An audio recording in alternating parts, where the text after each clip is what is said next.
hati-hati. Saya masuk ke server bisa, masuk ke internet bisa. Oke, DVWA adalah Damn Vulnerable Web Apps. Oke, ini kalau dalam bahasa Indonesia aplikasi web yang amat sangat vulnerable. Vulnerable tuh gampang dihack segala macam, pokoknya lemah banget lah. Oke, dan ini bentuknya GitHub, source code kita bisa download, kita bisa install. Saya install DVWA ini di server Ubuntu, jadi saya bisa latihan serangan, latihan perang. Latihannya kira-kira kayak gini. Saya harus masuk dulu admin password. Oke, nah ini adalah aplikasi-aplikasi buat serang menyerang. Ada brute force, command injection, SQL injection, process repeat segala macam ada di sini. Kalau mau latihan tinggal klik aja mau latihan yang mana. Misalnya SQL injection, langsung dia kasih menu buat latihan SQL injection. Ini kayak menu biasa aja kan. Latihannya adalah gimana caranya kita menghajar menu ini supaya saya bisa beri password. Padahal menunya cuma gini ya, user ID 1, submit, keluar. Ya kok kayak gini. 2, oh ini blind. Sorry, jalannya blind lah. Kalau blind mah bingung. 1, submit, keluar. First name admin, last name admin. 2, Gordon Brown. 3, hack me. Bisa enggak dengan menu yang seperti ini saya serang hancur sampai dapetin password? Itu buat latihan kayak gitu. Misalnya latihan lagi yang lain, misalnya command injection. Oke, saya bisa nge-ping IP router di sini berapa? 10, 10, 10, 1. 10, 10, 10, 1. Oke. Submit, bisa nggak saya ping router itu? Oke. Bisa. Jadi caranya itu. Dengan menu seperti ini bisa nggak saya hack ke dalam dan saya bisa dapetin sesuatu di dalam. Itu latihan-latihan hacking itu kayak gitu ya. Lalu karena topik kita hari ini buat hacking, saya nggak akan ngasih supaya Anda tidak masuk neraka. Boleh lah. Akhir kita versi 6 dulu. Sorry. Lu lihat video gua aja dah. Terus ya. Kita versi 6 ya. Kalau misal hacking ini kan ibaratnya Kayaknya materi yang lebih banyak hacking itu versi 6. Ini ahli neraka semua dan ya. Kalau ibarat kan kita perlu amin nih. Kalau di hacking sendiri kita perlu punya keamanan sendiri biar kan kalau ibaratnya kita main serang aja gitu orang juga kan bisa nyerang kita. Ya. Perlu nggak kita buat keamanan sendiri? Ya perlu. Jadi gini cara belajarnya. Paksa dari gua kasih lihat dikit lah. Ini ada cyber security di sini kalau nggak salah. Ini dia. Ada kuliah cyber security ya. Kelihatannya kayak tameng. Security kan tameng ya. Buat bertahan. Security keamanan ya. Ini saya masuk kuliah cyber security. Oke. Sekarang saya kasih lihat materinya. Materi yang awal ini ada materi awalnya sampai titik yang sini. Oke. Di sini konsep TCP IP ini udah tahu, terus simulator jaringan tadi udah tahu pakai tracer, ada chemistry, ini aktivasi 6 diajarin juga, terus routing, advanced routing, OpenBTS. OpenBTS itu ngajarin bagaimana caranya bikin Telkomsel sendiri. Di Tangsel, Dinas Kominfo Tangerang Selatan, kita bikin 5G sendiri. Bisa. Kalau kita bikin sendiri pakai pulsa nggak? Bisa. Serem ya mainannya horor ya. Terus kita mengukur jaringan dan kita network programming. Network programming itu Internet of Things IoT. Jadi kita belajar dulu jaringan yang advance yang jarang diajarin di sekolah SMK maupun di kampus-kampus lain. Gak banyak kampus Republik ini yang ngajarin bikin Telkomsel sendiri, hampir gak ada. Dan buat adanya di ITTS di Tangsel, saudara-saudara. Silakan daftar jadi mahasiswa di ITTS. Iklannya semangat banget. Oke, kalau urusan security-nya ada di bawah sini. Ini security. Oke, ada overview cyber security, vulnerability analysis, basic data security, firewall, secure shell, VPN, web application firewall, pertahanan host, terus ada intrusion detection system, basic data security, forensic, information security. Forensic sama information security itu di atasnya security lagi. Jadi kalau yang sampai admin security tadi tamengnya itu sampai titik data security. Forensik itu tugasnya adalah nyari barang bukti kalau ada kejadian perkara. Jadi kalau ada kejadian, misalnya di bank, uang dicuri, dia harus cari barang bukti supaya nanti kalau si yang nyerangnya ketangkep dibawa pengadilan, si bank bisa ngasih lihat nih barang Pak Hakim, ini buktinya, tolong dipenggal aja kepalanya orang, kira-kira gitu ya. Jadi itu dari barang bukti. Kalau yang information security management system itu auditor, dia mengaudit. Kalau misalnya ada kementerian atau lembaga atau kantor kita pengen ngecek ini keamanannya udah aman atau belum. Tugasnya auditor buat ngelihat keamanannya bagus atau belum. Salah satunya misalnya bisa pen test lah, bisa macam-macam. Oke, saya kasih tahu harganya ya. Yang auditor itu harganya sekitar 100 sampai 200 juta. Kerja 3 bulan. Gitu kira-kira. Kalau lulus sekarang jadi admin jaringan mungkin gaji sekitar 6 sampai 10 ya, 5 sampai 10 lah ya dari situ ya. Oke, yang ini gajinya cuma sekitar 20-an lah sebulan sampai 30. Oke, 100 juta 200 juta 3 bulan. Jadi sekitar 20 sampai 30 gaji. Oke, forensik itu gajinya sekitar 100 sampai 200 juta, kerjanya seminggu. Oke. Ya banyak ahli forensik di Republik ini. Tapi untuk bisa jadi forensik Anda harus ngerti semuanya ya. Harus ngerti auditor, harus ngerti security, harus ngerti hacking, harus ngerti jaringan yang advance. Bisa bikin Telkomsel sendiri misalnya, itu nggak diajarin sih. Jarang yang ngajarin. Oke, tapi gajinya sekitar 100-200 juta seminggu.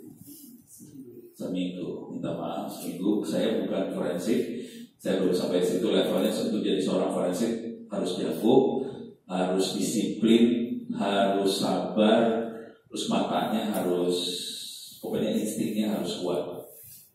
Saya males nggak nyampe situ, teman selatan. Saya kasih lihat orang-orang yang jago forensik di Indonesia ya. Ada Ruby, Lamsyah, ini orangnya. Kalau dia bermainnya dengan polisi biasanya, oke. Ada Calvin, si lain, ini orangnya. Kalau Calvin mainnya sama Bang, duitnya segitu gitu. Ada Joshua, ini langsung pas quiz aja langsung keluar Joshua Siramela tuh aku parah, ini orangnya juga. Kalau dia posisi di Jogja, dia keahliannya untuk forensik handphone. Jadi misalnya yang barang buktinya adalah handphone, dia main banget karena peralatannya bagus dia punya kalau handphone. Terus ya, orangnya ada di Indonesia, jangan khawatir, dan orangnya jago-jago. Cuma kalau kita udah ngadepin kayak gini ngobrol gitu, kayak orang biasa aja sih. Kita biasanya orang biasa juga, makan nasi. Apalagi kalau saya ke Lembang ada ketan bakar sambal oncom, gue beli itu enak banget, jadi gitu ya. Tapi orang nggak ada yang makan oncom di Jakarta, nggak ada yang enak kan? Salah Jakarta. Oke, sekarang kita balik lagi ke sini. Sebelum kita nyampe ke security, diajarin gimana caranya masuk perangkap. Jadi hacking itu diajarin sesudah diajarin jaringan, sebelum diajarin bikin pertahanan. Jadi kita ngajarin masuk perangkap gimana caranya. Logikanya sederhana banget sih. Untuk bisa jadi polisi yang jago, untuk bisa mempertahankan jaringan yang kuat, kita harus ngerti gimana caranya orang nyerang. Kalau kita nggak ngerti caranya orang nyerang, gimana caranya kita bertahan? Nggak bisa. Ya kayak ilmu bela diri lah, arti apa segala macam, diajarin mukul orang kan. Tapi waktu mukul diajarin kita cara ngelak pukulan segala macam kan.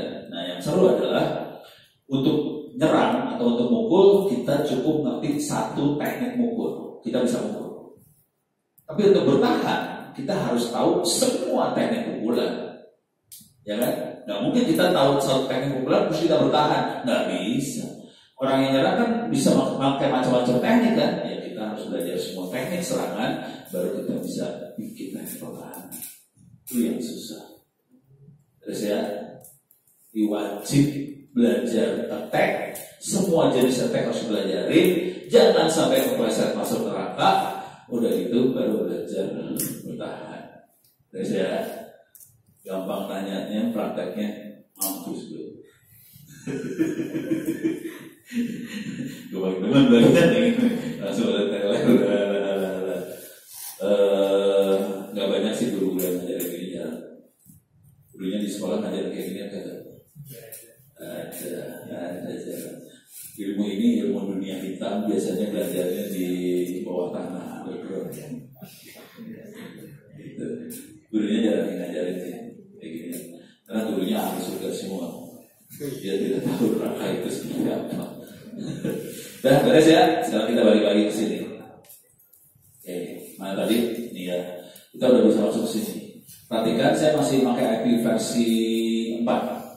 192, 108, 1226. Oke, di sini juga masih versi 4, 192, 108, 1226.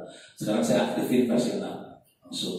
Oke, nggak susah buat aktifin versi 6. Di sini ada perintahnya, mana tadi teh? Bukan ini. Nah ini dia. Ini perintahnya kayak gini aja. Ini kalau di command line di Linux, cuman IP -6 address at IP versi 6 / prefixnya berapa, terus device-nya interface-nya apa. Jadi itu doang ya. Nanti kalau di Linux caranya beda. Oke, sekarang saya akan masuk yang ini. Sini. Sudo, jangan dari sini aja lebih enak. Dari sini aja ya. Saya akan masuk dari sini. Saya akan masuk dulu ke server. Ini servernya udah saya masukin dulu nih. Sorry. Ini server ya? kali. Oke. Saya akan masuk ke server 1, masuk ke server 1 dikali Linux. Saya pakai terminalnya di sini. Kenapa saya pakai terminal sini? Soalnya yang ini ada browsernya dan saya masuk ke internet. 1226. Masukin passwordnya. Oke. Clear layar. Saya gedein dikit. Mana gedein? Edit, zoom in. Edit, zoom in. Edit, zoom in. Oke, sudo. Oke. If config mod. Sorry. Mod. Oke. Kelihatan versi 6-nya cuma ada 1.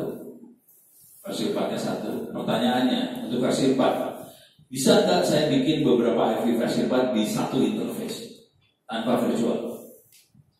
Nggak bisa. Bisa.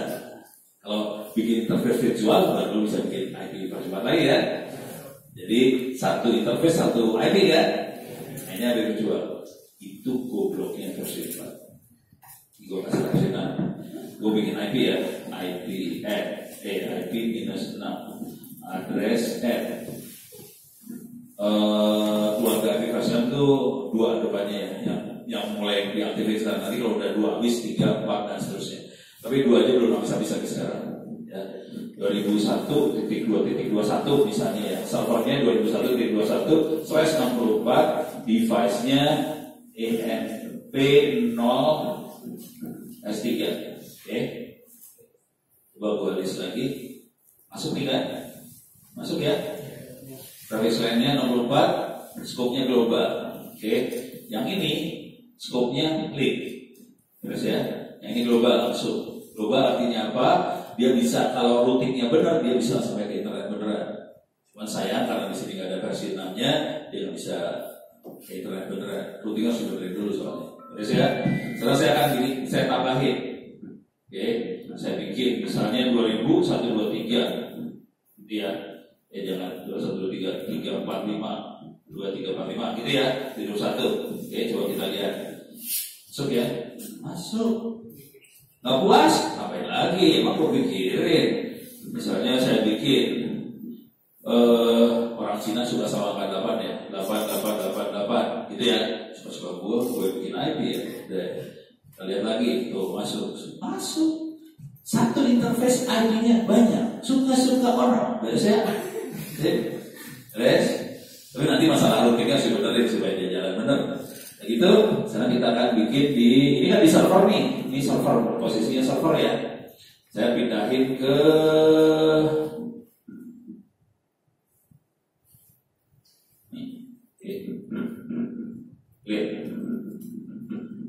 sudo. Kalau di Linux rada susah. Kalau di command line suka ditimpa nanti sama dia. Saya akan edit dari sini nih. Disconnect dulu. Saya edit. Di sini saya edit. Iya lah, nggak bisa dari situ. Saya harus editnya dari sini. Setting, micro configuration. Oke, ini saya akan edit. Nih. Ethernet versi 6 setting. Jadi ngeditnya kayak gini, kayaknya lebih manusiawi, tapi saya paling suka kayak gini grafik. Tapi tidak menarik. Itu tidak menarik. Soalnya bisa dilihat bokep kayak gini gua bisa lihat. Oke. Address berapa tadi? 2001 kan? 2001.2.2 yang tadi 1 ya. Saya kasih 100 lah. Sekarang kebaca nggak sih? Pada susah. Ini kalau gini baca. Pada kebaca ya. Prefixnya saya kasih 64. Gateway-nya kagak ada karena nggak disambungin ke internet. Saya tambahin lagi yang lain. Oke. 2345.2.2.100. Ininya juga 64. Saya tambahin lagi yang lain. Udah benar. 8888.2.2.100. Ininya 64. Saya tambahin. Oke. Bego, gue pencet cancel lagi. Ulang lagi deh. Ulang ya. 2001.2.2.164 terus 2345.2.2.164 terus 8888.2.2.164 gitu ya. Supaya nggak akan dirubah, ini otomatis saya ganti jadi manual ya. Karena ini nggak mau di save. Coba 2000 berapa sih kamu nih? Manual udah, ini udah. Itunya sih, itunya dia nggak mau ya. Aduh, udah pura-pura bego lah. 2001.2.21 lah jadi gateway.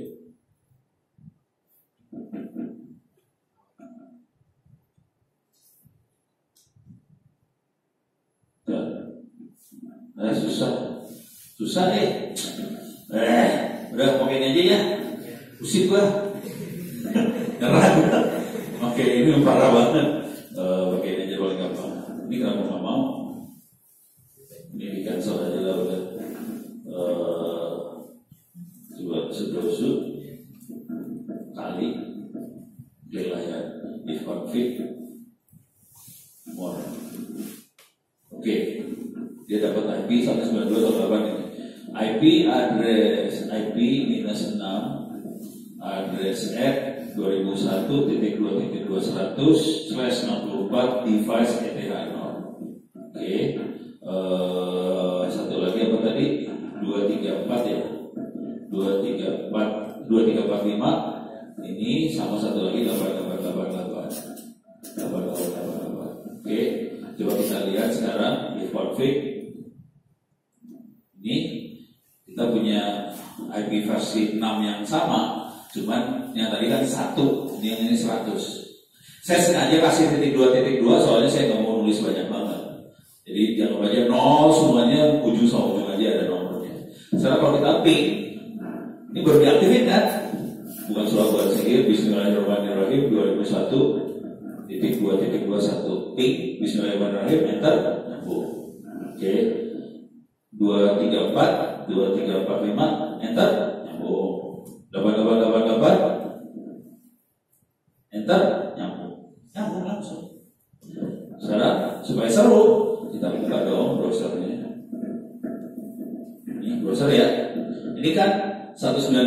12226 kan? Oke, kita ambil nih, klik kanan copy, masuk ke terminal baru. Ini paste. Oke, sekarang saya bikin yang kacauan dikit. Saya ganti. Pakai aplikasi 2001.2.21 nggak akan nyambung kalau kayak gini. Nggak percaya, gue enter, nggak nyambung deh. Nggak nyambung kan? Langsung ke Google ya. Goblok dia soalnya. Supaya gak ada Google, gue ambil lagi ininya, klik kanan copy, masuk sini, paste. Oke, saya rubah dikit addressnya. Kasih kurung kotak kiri, kurung kotak kanan. Kuncinya itu doang. Kurung kotak kiri, kurung kotak kanan. Bismillah, jangan lupa baca apa tadi? Bismillahirrahmanirrahim. Enter. Oke, masuk. You must be login to access the page. Login dulu lagi. Masukin passwordnya lu pada nggak tahu. Enter. Masuk ya. Oke, sip. Dia minta di save, nggak usah. Sekarang saya ambil yang ini.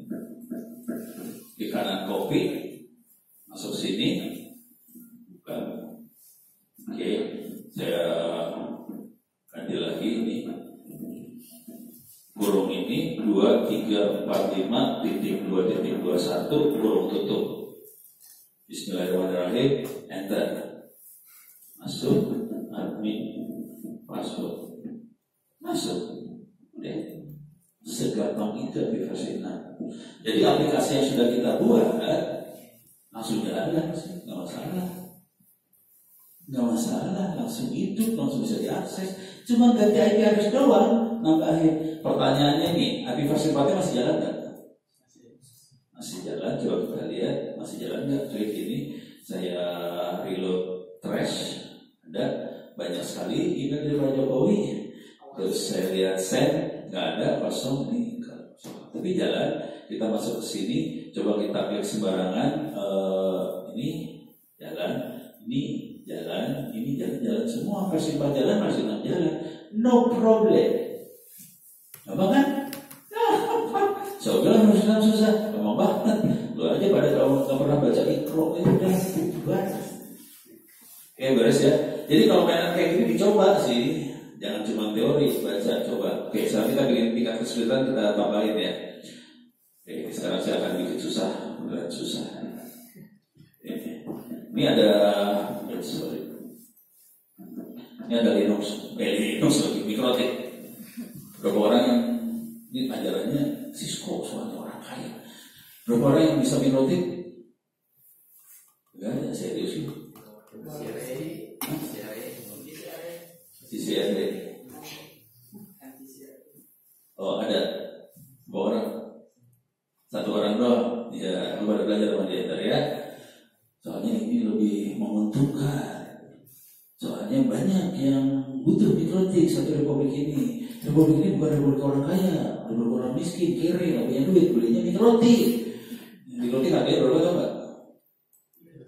200.000. Ya, betul. Jadi harganya semurah itu kayak kacang goreng. Jadi kalau pas mikrotik, lu bisa beli nggak? Lumayan gitu. Memang kita nggak dibayar kayak Cisco ya. Kalau Cisco mah harganya kan mahal ya, berapa juta per mikrotik. Berapa? Ya di bakso gitu kan. Itu lumayan lah. Oke, sekarang kita akan coba masuk mikrotik supaya seru. Ini konfigurasi jaringan saya bongkar habis. Ini saya buang. Ini konfigurasinya dirubah ya. Switch saya buang aja. Oke. Saya akan ekstrim mikrotik gantiin switch. Saya sambungin WAN-nya. Saya masukin ke sini. Oke. Sekarang ini saya sambungin langsung. Jadi nanti ini akan mikrotiknya ada 8 LAN. 1 LAN jadi WAN. LAN yang sisanya ada 8. Ethernet 0 sampai 7 jadi ada 8. Sisanya saya jadi LAN semua. Yang nomor 1 jadi WAN. Oke. Sekarang ini saya sambungin. Ini nggak ada DHCP servernya. Ini kondisi mikrotik kosong. Tidak ada DHCP server. Nggak ada apa-apanya nih. Kalau kita download dari mikrotik.com, mikrotik kondisi kosong. Nggak ada konfigurasi apa-apa. Jadi kalau kita colokin ya kosong. Nggak ada IP, nggak ada apa-apa segala macam. Oke. Sekarang kita coba ngecek dulu. Saya akan masuk ke konsolnya dia. minta maaf dulu, sebagian besar guru-guru sama dosen guru di SMK di kampus segala macam kalau ngajarin mikrotik rata-rata pakai GUI ya, pakai Winbox. Oke, nggak banyak guru dosen yang ngajarin pakai command line, ya kan? Oke. Kalau pakai Winbox, masalah paling besarnya nggak bisa copy paste, harus diklik, klik, nggak bisa nyontek. Karena saya orangnya malas, jujur saya orangnya malas banget. Karena saya malas, suruh ngapalin klik mah susah. Suruh pakai window mah susah, harus klik ini itu ada di mana, pusing kan? Mendingan semuanya beritanya untuk command line, saya select all, paste, selesai masalah. Nah, saya caranya kayak gitu. Nah, sekarang saya masuk dulu nih admin, passwordnya kosong, saya harus set password baru, saya pakai. Oke, saya udah masuk mikrotik, tapi mikrotik yang command line ya. Dan ini di gurunya pada ngajar yang ini kan? Ngajar juga. Oh, udah level tinggi soalnya dia ilmunya. Kalau ilmu tinggi diajarin yang gara-gara ada error kayak gini biasanya. Oke, nah sekarang saya ngecek dulu ya. Sistem package print. Saya pengen ngecek apakah versi 6-nya udah di support atau belum. Sistem package print enter. Di sini ada versi 6-nya udah di support, nggak ada tanda-tanda X disable yang nggak ada, dia udah support. Jadi yang penting dicek itu dulu versi 6 support. Sekarang saya akan bikin supaya router ini bisa versi 6. Oke. Dan nanti si komputer yang ini saya akan bikin si mikrotiknya supaya ngizinin komputernya milih IP versi 6-nya sendiri. Perhatikan kalimatnya kalau baik-baik ya. Si router akan mengizinkan komputer-komputer yang nempel milih sendiri IP versi 6 yang dia suka. Beda sama IP versi 4. Versi 4 tuh makanya DHCP. DHCP itu dia ngasih, lu IP-nya ini ya, lu ngasihnya IP ini. Gitu kalau DHCP ya. Kalau versi 6 bisa milih mau gayanya IP versi 4 kayak gitu DHCP atau ngasih izin. Pokoknya subnetnya ini lu pilih sendiri IP-nya suka-suka lu lah. Versi 6 bisa pakai gitu. Nggak ada di versi 4 yang kayak gitu ya. Karena versi 4 tuh kere, nggak punya IP address, ini bisa. Ya beres ya. Sekarang saya akan konfigurasi. Cara konfigurasinya paling gampang cari contekan. Cari contekannya masuk ke sini lagi. Contoh center wiki, terus masuk mikrotik. Oke, ini mikrotik. Kalau masih versi 4 bisa melihat yang ini versi 4 semua nih, versi 4. Kalau mau bikin router sederhana bisa kita klik di sini. Nah ini pakai perintah-perintah kayak gini ya. Ethernet 1 tuh WAN-nya minta DHCP dari server, terus kita bikin LAN-nya jadi bridge. Kita tempelin Ethernet 23456 ke bridge, kemudian kita set IP-nya versi 4 yang ini 192.168.101, terus servernya kemana, mapnya diaktif. Kalau untuk versi 4 sama versi 6 kita jalan sekaligus ya, biar panas kan, seru kan? Bayangin kita punya dua sekaligus di satu jaringan, versi 4 versi 6. Cuman ke internetnya minta maaf pakai versi 4 karena jaringan di sini masih belum versi 6 ya. Nanti dia CP kita set. Berarti ini gua kerjain juga ya sekalian ya. Saya bikin cepet aja. Caranya buat bikin router cuma gini doang. Ini ambil sampai sini, ambil, klik kanan copy, masuk ke mikrotiknya, klik kanan paste, selesai aja tuh. Lu kerjain pakai ini, pakai GUI, mampus lu kayak gini caranya.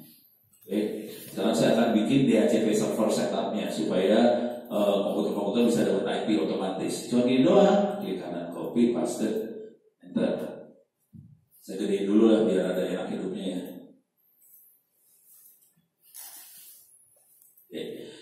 Dia nanya, ini ada di bawah, ada di web sih keterangannya. Dia akan nanya, saya gedein lagi lah, biar enak lagi. Oke. DHCP interface-nya apa? Bridge 1. Oke. Address space-nya 192.168.100 sekian /24 enter. Si mikrotiknya IP-nya berapa? 101. Dia ngasih IP dari 102 sampai 102.54 enter. DNS servernya 1221 itu NAT-nya enter. Dia pakai IP selama 10 menit enter. Nanti kalau habis 10 menit minta IP lagi, terus dia pilih selesai. Cuman nggak sampai 1 menit kerjain selesai nih. Jadi satu server MikroTik cuma segitu. Lumayan kan, dikasih duit bangsa 25.000, kayak itu oke lah ya. Kalau levelnya Cisco nggak level sih. Tapi bayangin kalau 25.000 kita nyambungin satu kampung di sini berapa MikroTik kan lumayan juga. Hari ini di sini, besok di Jakarta Selatan, besok di Tangsel, lumayan lah sehari bisa hidup. Gitu ya, beres ya.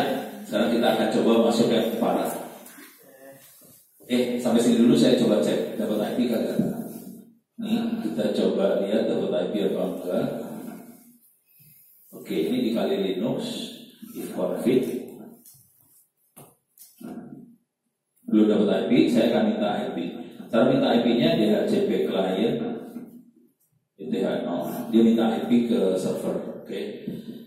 Caranya DHCP client, tapi nulisnya DHC client. Oke.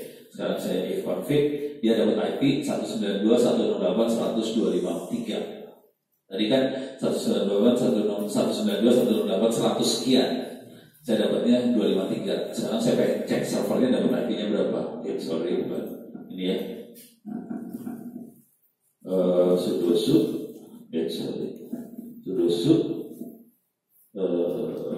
Oke, masuk. Clear. If config. Dia udah dapat IP 192.168.102.54. Jadi servernya udah ganti IP-nya. Jadi tadi kan 122, sekarang udah 192.124. Perhatiin IP versi 6-nya hilang semua yang tadi kita set. Kenapa hilang? Karena tadi kabelnya kita cabut, kita matiin, cabut, langsung IP yang kita set manual hilang semua. Gitu ya. Tapi dia udah dapat 192.102.54. Kita bisa akses lagi dari sini. Ini kita tutup aja.